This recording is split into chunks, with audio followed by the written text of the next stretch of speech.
Bonjour. Nous allons aujourd'hui considérer ensemble un passage qui se trouve dans l'évangile de Luc au chapitre 19 et nous allons lire les versets 1 à 10. Allons-y.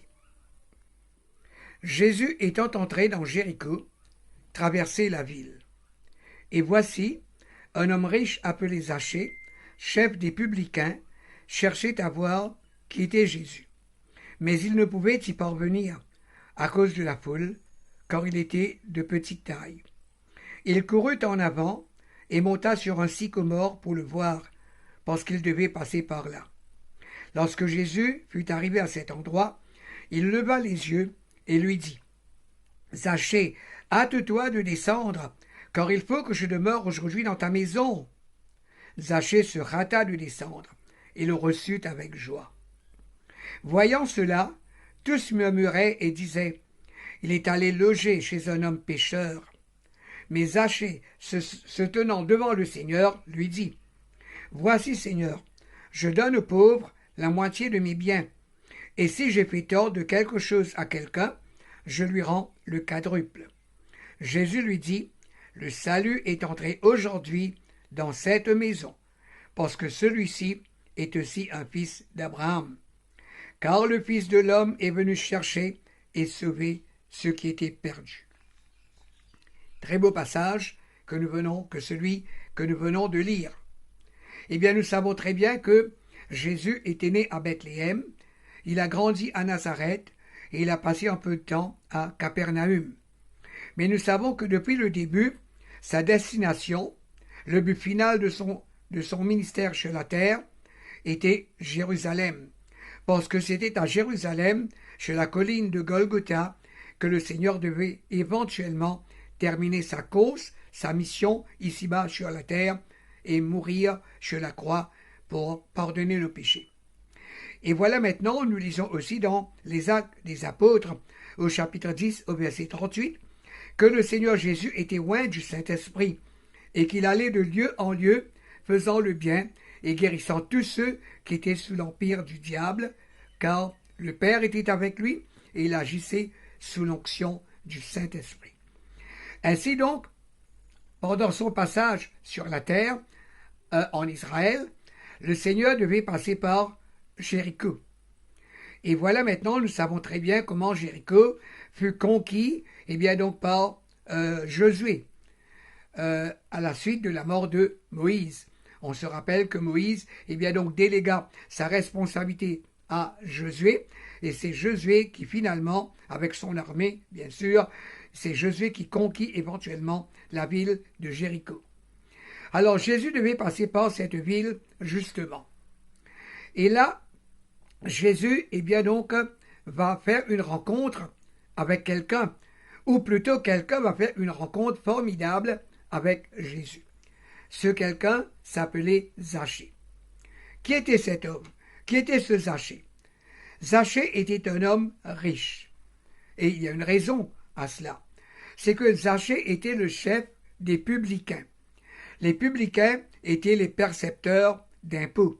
C'est-à-dire que c'est les employés, les officiers qui avaient pour responsabilité de percevoir, de collecter l'argent de la taxe. Nous savons très bien que, à cette époque, Jérusalem était sous la juridiction des Romains. Voilà pourquoi il y avait l'empereur et ensuite il y avait le gouverneur Pilate, qui gouvernait cette partie d'Israël. Alors donc il fallait donc donner des impôts à César. On se rappelle très bien que dans les évangiles, un jour, les gens vinrent poser la question à Jésus de savoir s'il fallait donner la taxe à César ou pas. Et nous savons très bien qu'est-ce que Jésus répondit. Il demanda qu'on lui donne une pièce de monnaie, et là il demanda à la foule quelle effigie, quelle image voyez-vous sur cette pièce. Et la foule, évidemment, répondit « C'est l'effigie de César ». Et Jésus, avec toute la sagesse qu'il possédait, de dire « Eh bien, rendez à César ce qui est à César et à Dieu ce qui est à Dieu ». Aussi, nous avons déjà rencontré Jéricho dans un autre épisode de l'Évangile. Eh bien donc, dans Luc au chapitre 10, Jésus parle de la parabole du bon samaritain. On se rappelle qu'il y avait un homme qui avait quitté Jérusalem pour se rendre à Jéricho. Et en chemin, cet homme fit une mauvaise rencontre. Il eut une mésaventure.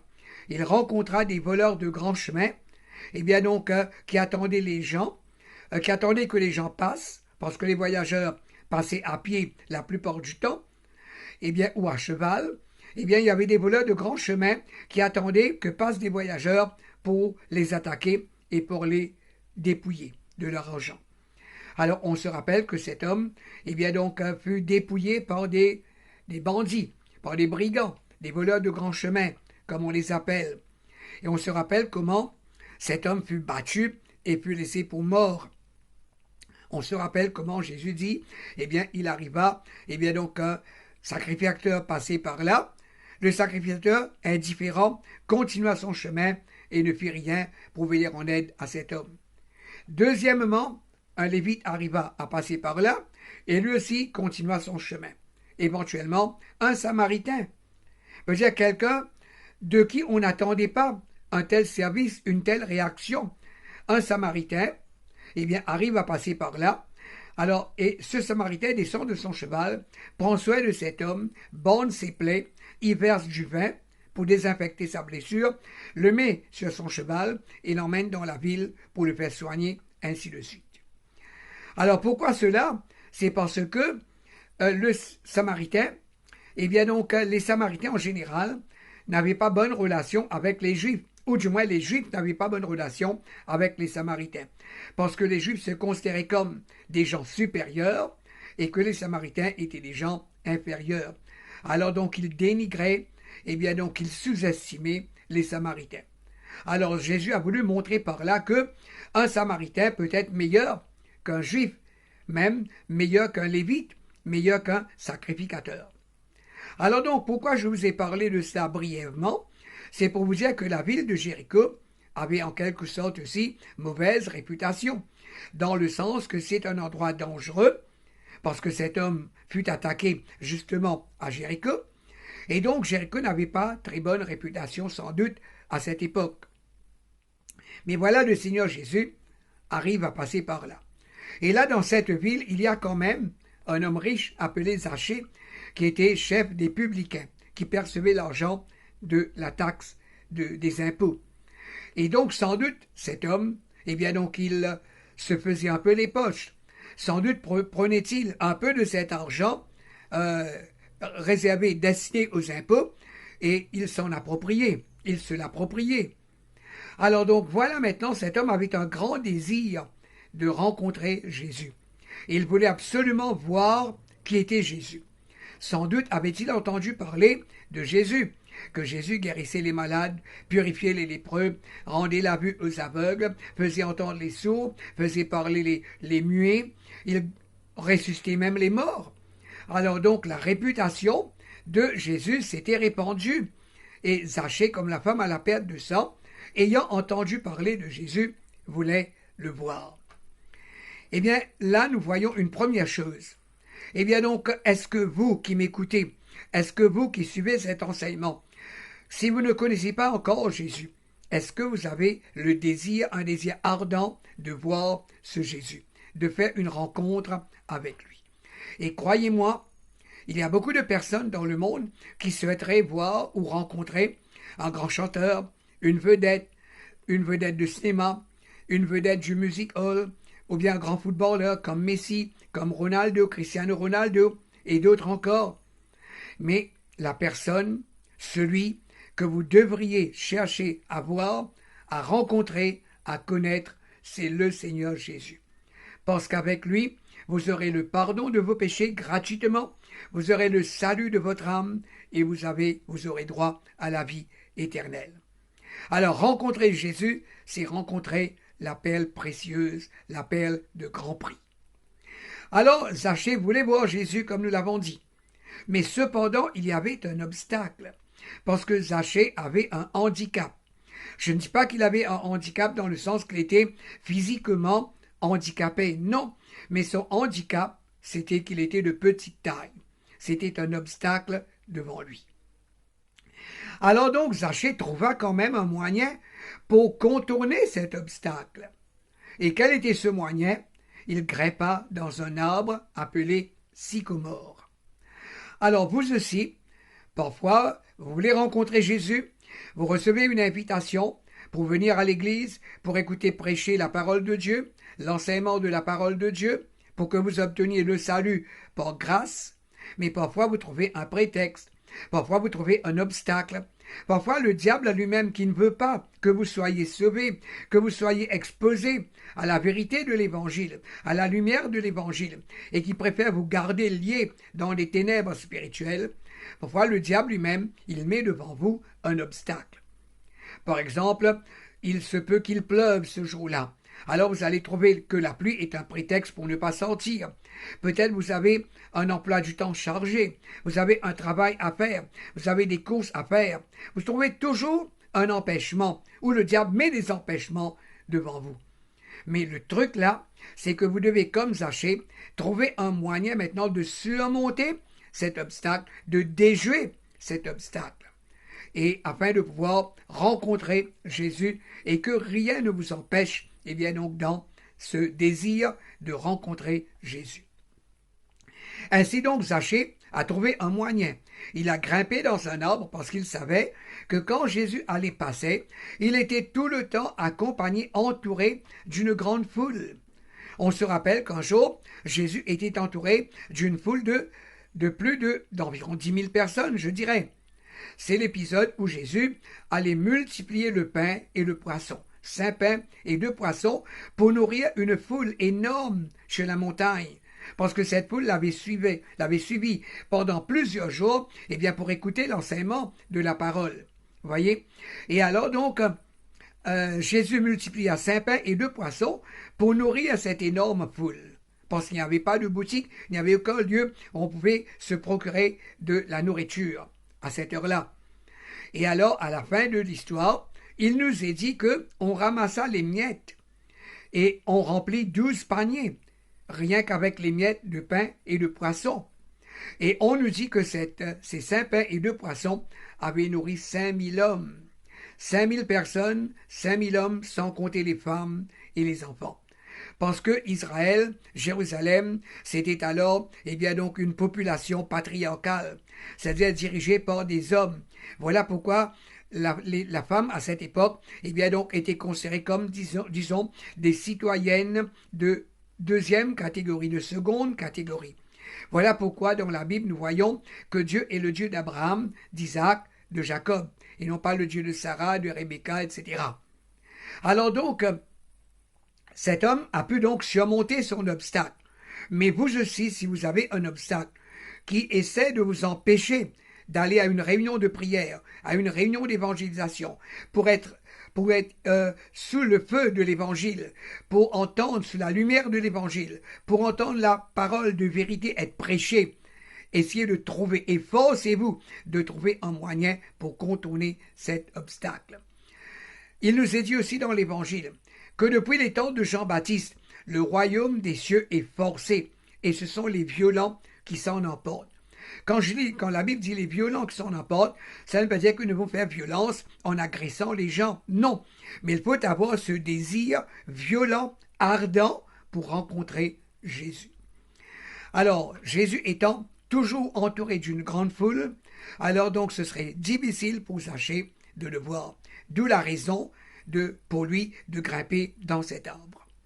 Et voilà maintenant Jésus éventuellement arrive à passer sur cet arbre.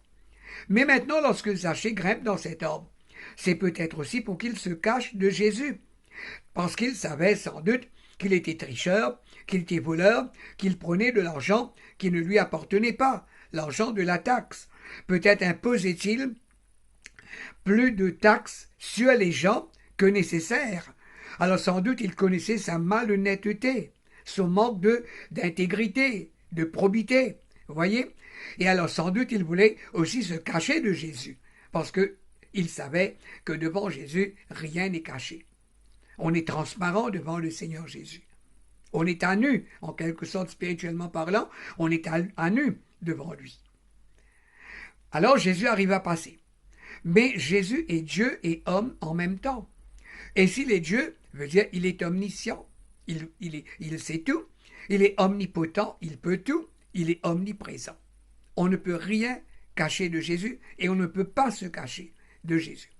Et voilà, lorsque Jésus arrive à passer sur cet arbre, il lève son regard et il voit Zachée perché dans l'arbre. Et là, il dit à Zachée quelque chose que Zachée n'attendait pas du tout. Comment est-ce qu'on aurait pu s'attendre à ce que Jésus lui dise une chose pareille? On se serait attendu peut-être à ce que Jésus le condamne, lui dise Zachée, tu es un tricheur, tu es un voleur, descends et va rendre à ces gens-là leur argent. Mais Jésus est venu, comme on a vu dans la conclusion de cet épisode, le Fils de l'homme est venu, non pas pour condamner, mais pour chercher les perdus.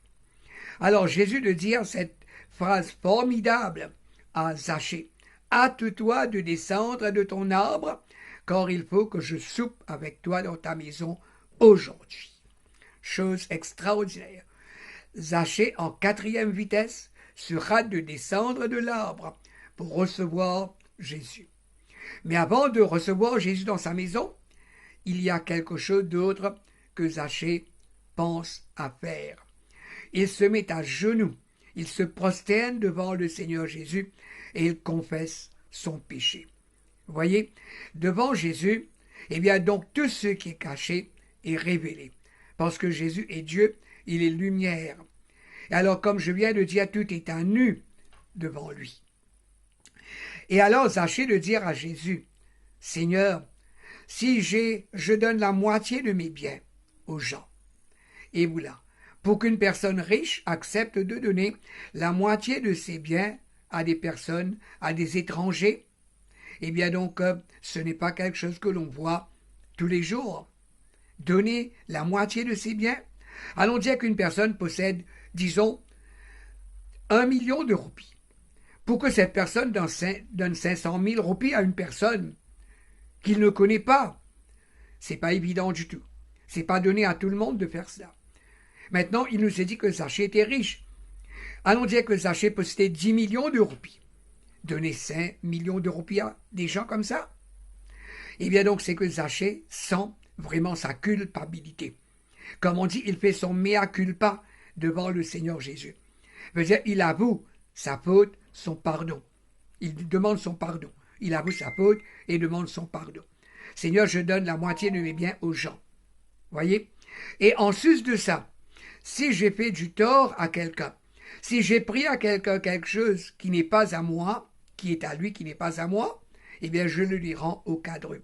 Je lui rends cela 400%, à 400%, 4 fois plus que ce que je lui ai pris. Alors voilà, là nous avons aussi encore une leçon à tirer de cela. C'est ce qu'on appelle la restitution. Alors très souvent, lorsque nous nous convertissons, eh bien nous nous repentons de nos péchés. Mais très rarement on entend dire qu'il faut aussi restituer. C'est-à-dire que si nous avons pris quelque chose à quelqu'un, nous avons volé quelque chose à quelqu'un, eh bien donc, lorsque le Seigneur, eh bien donc nous révèle cette chose, lorsque le Saint-Esprit de Dieu nous montre que nous avons chez nous quelque chose qui n'est pas à nous, c'est possible pour nous de le restituer, de le rendre, nous devons absolument le rendre. Bon, c'est un objet matériel, nous pouvons le rendre, mais parfois il se peut que ce soit quelque chose que nous avons déjà utilisé, qui n'existe plus. Et alors plus moyen de rendre cela à la personne. Mais c'est possible qu'on lui rende autre chose de semblable, un équivalent à la chose que nous lui avons prise. Ou alors simplement d'aller vers cette personne et de demander pardon pour ce que nous lui avons pris. Très souvent, il arrive que même dans les milieux chrétiens, eh bien, un frère ou une sœur emprunte de l'argent à quelqu'un d'autre et que cette personne ne rend pas cet argent. Voyez? Et parfois, la personne à qui on a emprunté, le prêteur, parfois lui-même, il se sent embarrassé pour aller redemander son argent à l'emprunteur. Et alors donc, la personne ne retourne pas et l'autre, maintenant, le prêteur, ne demande pas. Et finalement, maintenant, cela reste un problème. Mais si le Seigneur, qu'est-ce que le Seigneur Jésus nous dit?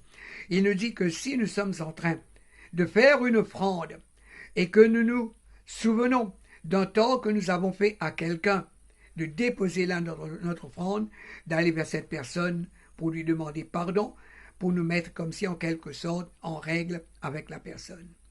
Et c'est ce que Zachée fait. C'est-à-dire que tout de suite, il se repent, il devient généreux, il donne, il partage son argent, la moitié de ses biens avec les pauvres, il donne cet argent aux pauvres et il retourne ce qu'il a volé, et bien donc au quadruple. Alors nous voyons quel changement, quelle transformation dans la vie de cet homme.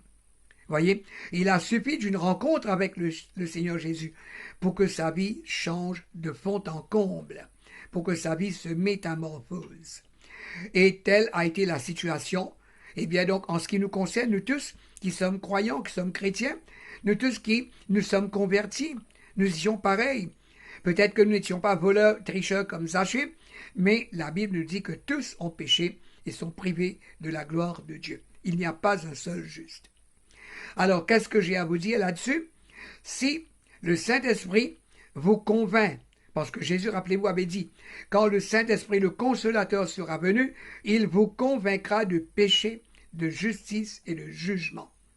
Alors, si le Saint-Esprit vous convainc d'un péché quelconque, un tort que vous avez fait à quelqu'un, quelque chose que vous lui avez pris, eh bien, nous, les chrétiens, qu'est-ce que nous prenons aux gens? Parfois, nous empruntons de l'argent, comme j'ai dit.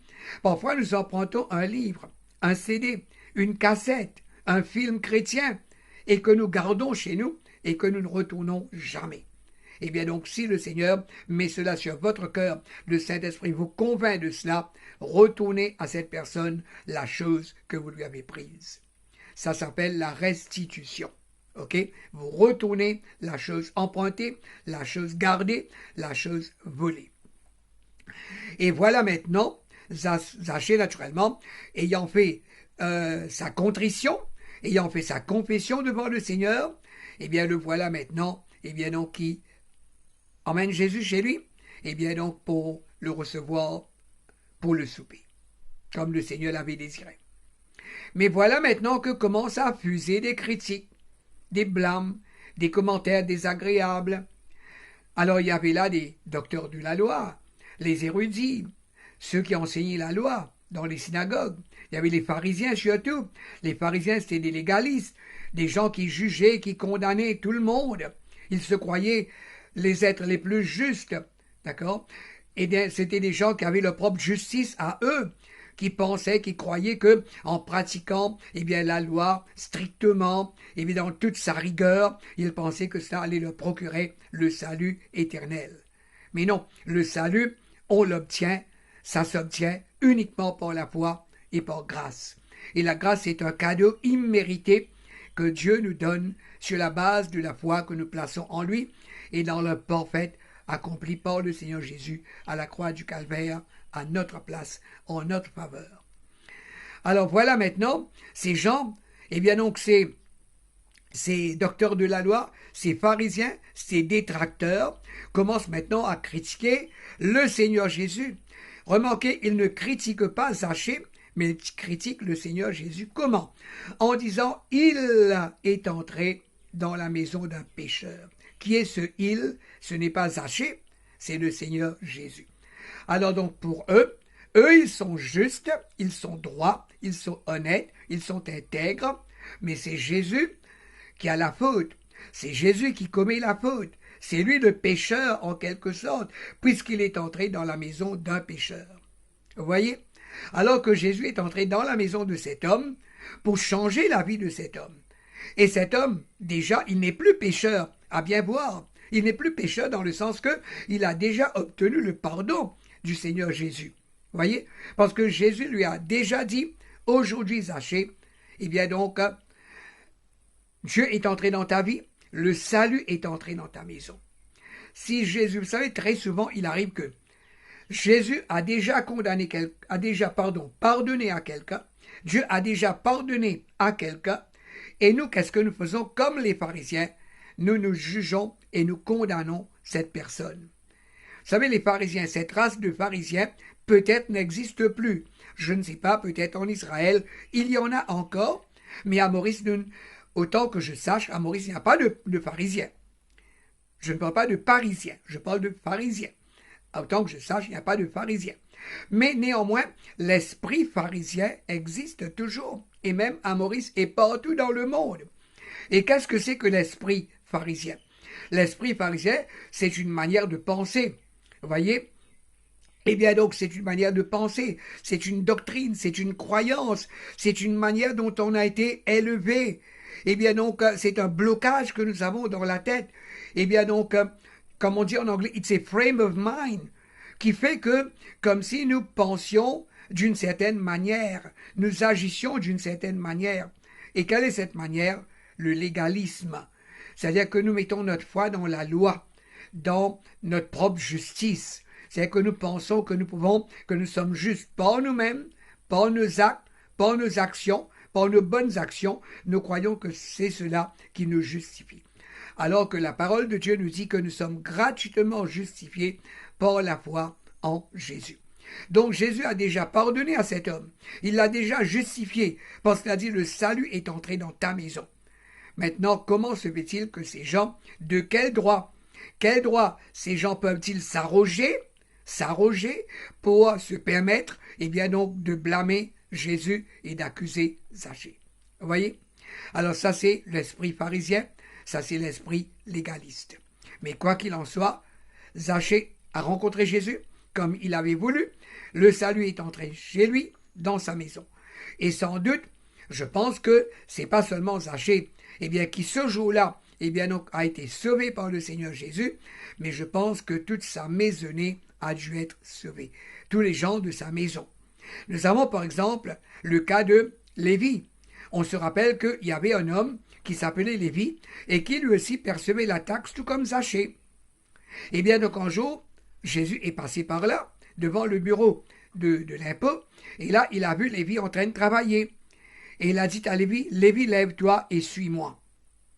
Eh bien, chose incroyable, Lévi a tout laissé en arrière, l'argent des impôts. Eh bien, ici, maintenant, en Maurice, nous avons la MRA, la Mauritius Revenue Authority. Vous savez que c'est quelque chose de très important, de compter l'argent des impôts. Maintenant, imaginez que quelqu'un, le directeur des impôts, abandonne son travail, il quitte tout là, il laisse tout là en arrière pour aller suivre Jésus. Ce serait quelque chose de condamnable. D'accord? Une faute hautement professionnelle. Alors, mais quand même, Lévi se lève tout de suite et il se met à suivre Jésus. Il va dans sa maison et qu'est-ce qu'il fait? Il invite des gens, des voisins, des amis, des connaissances. Pourquoi? Pour que Jésus puisse leur prêcher la parole, leur enseigner la parole de Dieu. D'accord? L'évangile de salut. Et là maintenant, toute la maisonnée de Lévi, éventuellement, est sauvée. Et qui est Lévi? Lévi, c'est celui qui est devenu par la suite Matthieu, celui qui a écrit le premier évangile. Et nous avons également dans les Actes des Apôtres au chapitre 10, nous avons également l'exemple de Corneille. Je ne vais pas entrer dans les détails, mais Corneille lui aussi, qui était un centurion, il était romain, il était païen, il était gentil, il n'était pas juif, n'était pas fils d'Abraham, mais quand même c'est un homme intègre, un homme juste, un homme qui priait, un homme qui faisait des offrandes, etc. Et voilà, un jour, miraculeusement, le Seigneur va trouver un moyen de faire venir Pierre, l'apôtre Pierre, dans sa maison pour lui prêcher la parole de Dieu. Et pendant même que Pierre allait prêcher, le Saint-Esprit allait descendre sur Corneille et sur toute sa maisonnée, et toute la maisonnée de Corneille, eh bien, donc, fut sauvée en ce jour-là. Donc, je présume que c'est la même chose qui est arrivée à la famille de Zachée. Eh bien, voilà maintenant, à la fin, comme Jésus le dit, eh bien, le Fils de l'homme, eh bien, Zachée a été sauvé parce qu'il est lui aussi un fils d'Abraham.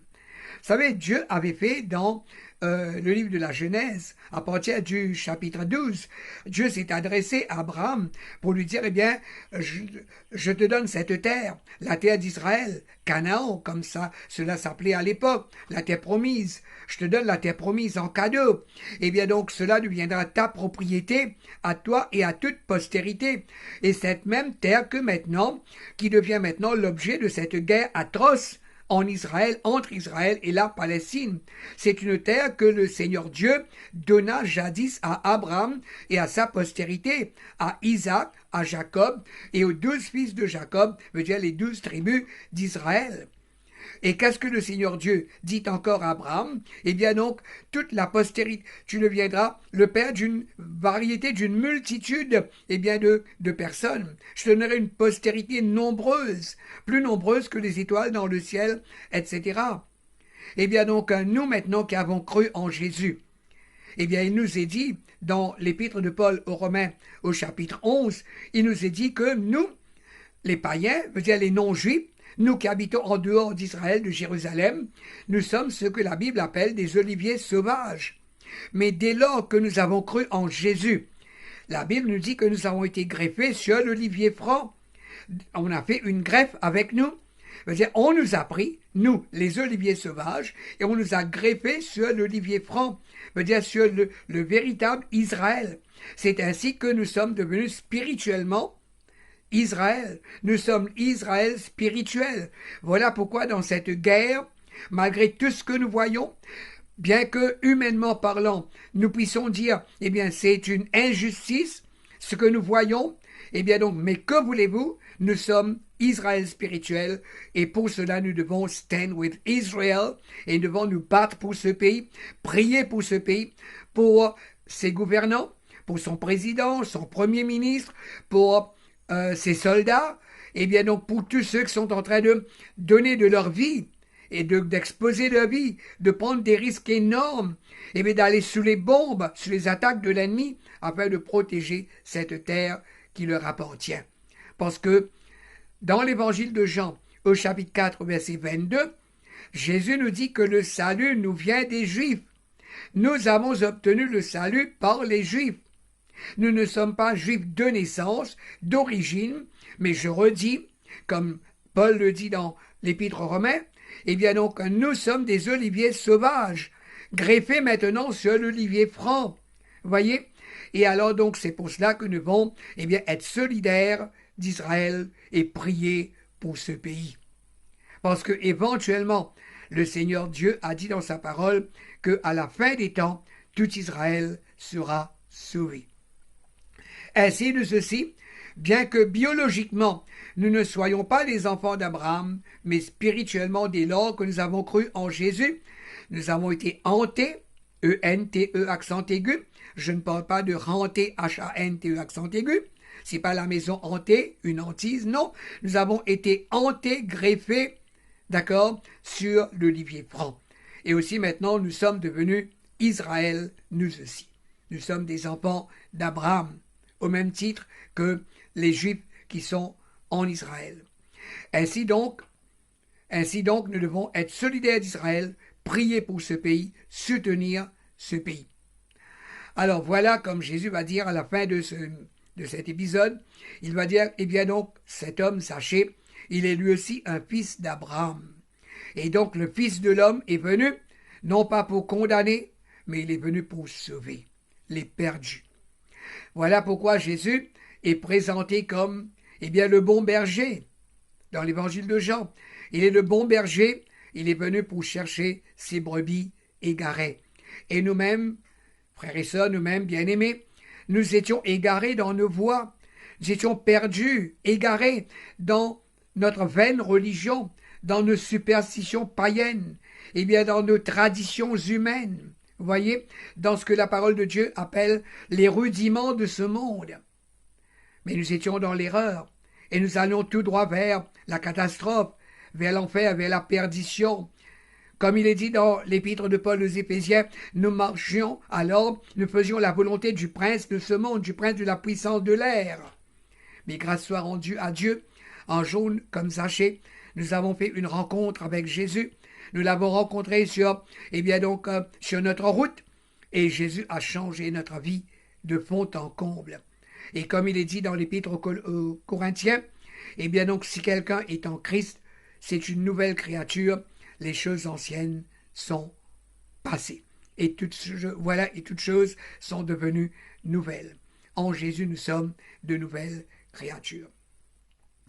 Eh bien toi maintenant, qui m'as écouté jusque-là, jusqu'ici, eh bien, si tu as entendu ce message, si tu y as prêté attention, et tu ne connais pas encore le Seigneur Jésus, je t'invite à faire une rencontre avec le Seigneur Jésus. Ne cherche pas des prétextes, ne trouve pas toutes sortes de difficultés qui pourraient t'empêcher de rencontrer Jésus.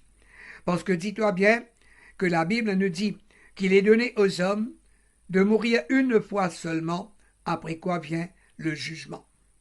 Un jour, nous allons tous nous tenir devant le trône de Dieu pour être jugés, pour rendre compte de ce que nous avons fait dans ce monde. Eh bien donc, si nous avons entendu parler de Jésus, comme il est dit dans la parole de Dieu aussi, si aujourd'hui tu entends ma voix, dit le Seigneur, n'endurcis pas ton cœur. Alors si tu as entendu ce message sur Zachée, considère que c'est toi-même Zachée.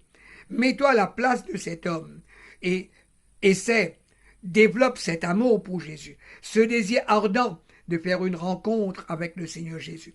Et je t'assure que ta vie sera transformée de fond en comble et tu deviendras une nouvelle créature. Eh bien voilà, permets que je prie un instant pour toi.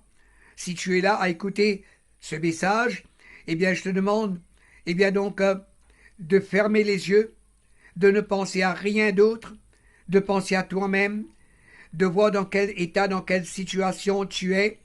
N'essaie pas, comme les pharisiens, n'essaie pas de te justifier, de dire je n'ai rien fait de mal, je n'ai volé rien à personne, je n'ai tué personne.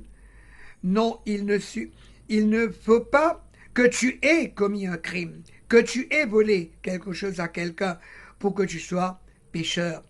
Tu sais ce que le roi David, le grand roi David d'Israël, a dit un jour? C'est dans l'iniquité, c'est dans le péché que j'ai été conçu. À la base, à la naissance même, nous sommes déjà pécheurs. Pourquoi? Parce que le péché de désobéissance d'Adam et Ève, le péché de rébellion, est descendu dans la race humaine.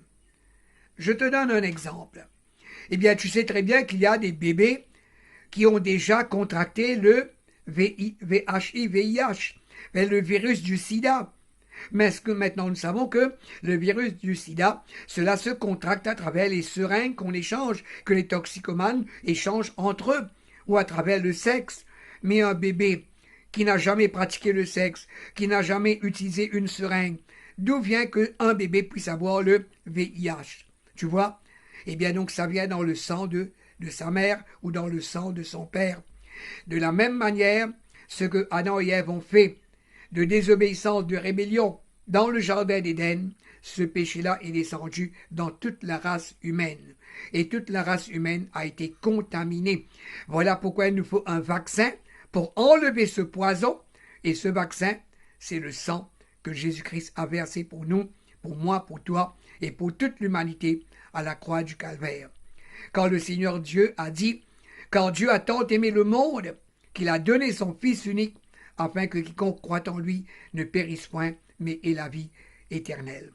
Alors je t'invite à oublier tous tes soucis. N'y pense pas pour un moment.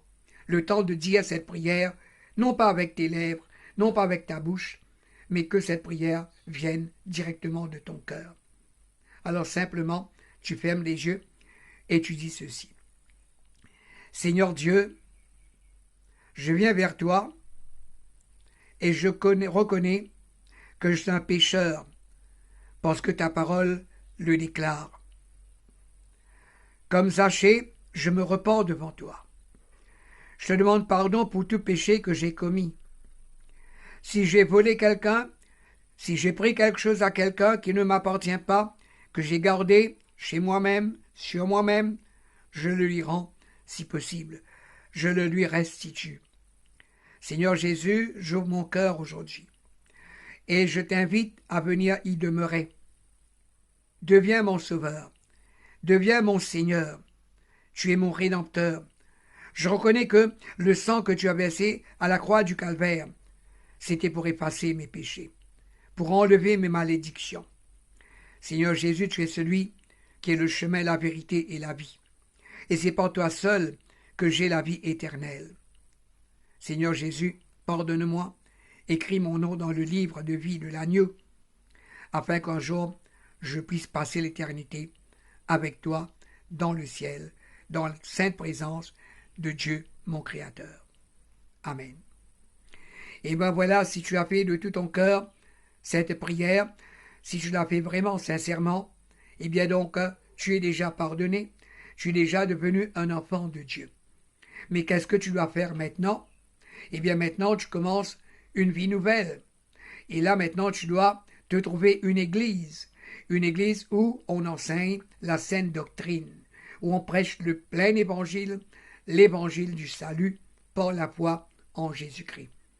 Eh bien donc, essaie de trouver une telle église dans ta localité, parle aux gens, parle aux chrétiens que tu connais déjà, demande leurs conseils, et donc joins-toi à une église. Pourquoi?